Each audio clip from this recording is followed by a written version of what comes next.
En Zouglou, ça réussit toujours. À travers cette vidéo, revivons les grands moments du discours historique du président Laurent Gbagbo lors de la création du PPACI, un parti politique panafricain. Premièrement, le président Laurent Gbagbo explique pourquoi un parti panafricain. Écoutons. Maintenant, il vient avec panafricanisme, d'où ça sort? Mais je vais vous dire d'où ça sort.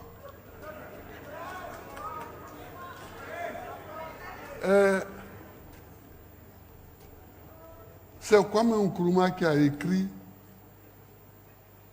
l'Afrique doit s'unir. Mais il faut remarquer que c'est Kwame Nkrumah, ancien élève et étudiant aux États-Unis,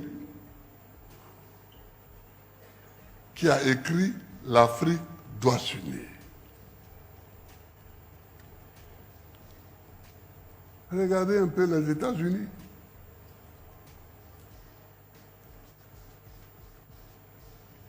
Regardez les États-Unis. Ça fait 2 siècles qu'ils sont indépendants. Ils ont lutté dur pour leur indépendance.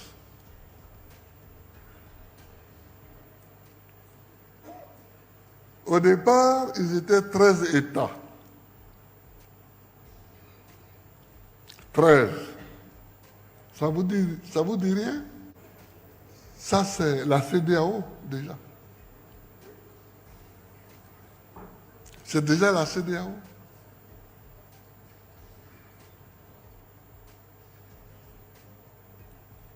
Mais ils ont estimé que ce n'est pas assez. Ils se sont battus. Après la guerre de sécession, ils ont aggloméré tous les États qui, en Amérique, se formaient. Aujourd'hui, ils sont à plus de 50 États. Je crois 51. Autant que l'Afrique.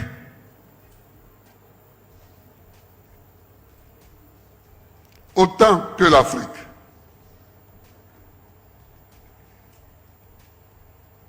Est-ce que ça vous dit rien?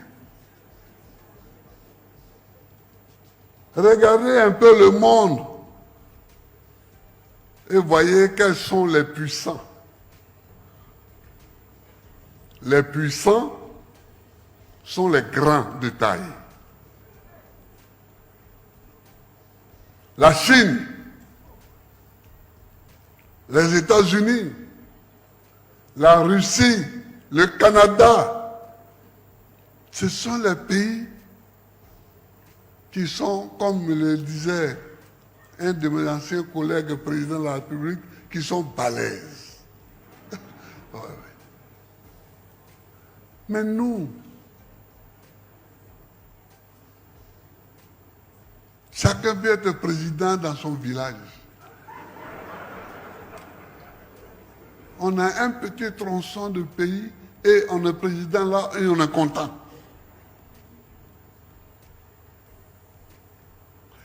Mais ça ne nous donne pas l'indépendance. Ça ne nous donne pas la puissance. Je suis allé en visite officielle en Chine. J'étais arrêté à côté du président chinois et puis on jouait l'hymne national de Côte d'Ivoire et après l'hymne national chinois. Mais quelles étaient mes pensées en ce moment-là? J'ai dit, on me blague. Parce que, apparemment, nous sommes 2 chefs d'État égaux. Mais c'est en apparence. Apparemment, nous avons 2 drapeaux 2 hymnes, 2 délégations, nous discutons, mais je ne suis rien par rapport à lui. Il faut que les Africains pensent ça. Quand tu vas à l'Élysée et que tu montes, le président descend les escaliers pour venir t'accueillir et que tu montes, puis la garde est là, à droite, et tu la salues, tu te prends pour un grand. Tu te prends pour un grand. Mais est-ce que celui qui t'accueille te prend pour un grand?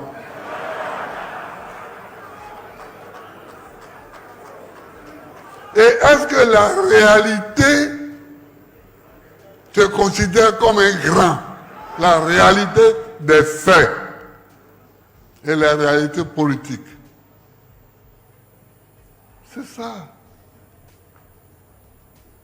Mes frères, tant que nous sommes dans des micro-États comme ça, nous ne sommes rien. C'est de là que part l'idée du panafricanisme.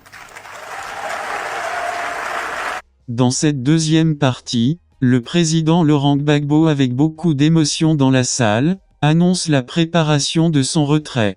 Écoutons. Il faut préparer le retrait des aînés. Ce sont des choses qui se préparent. La structure du parti que j'ai voulu, que je vous ai proposée, c'est une structure pour préparer mon retrait. C'est une structure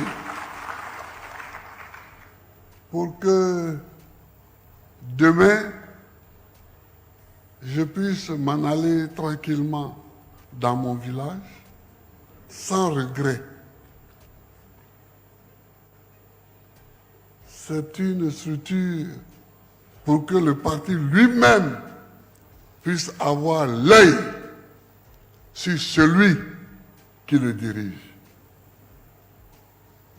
J'ai travaillé des mois et des mois à ça. Depuis ma libération de la haie,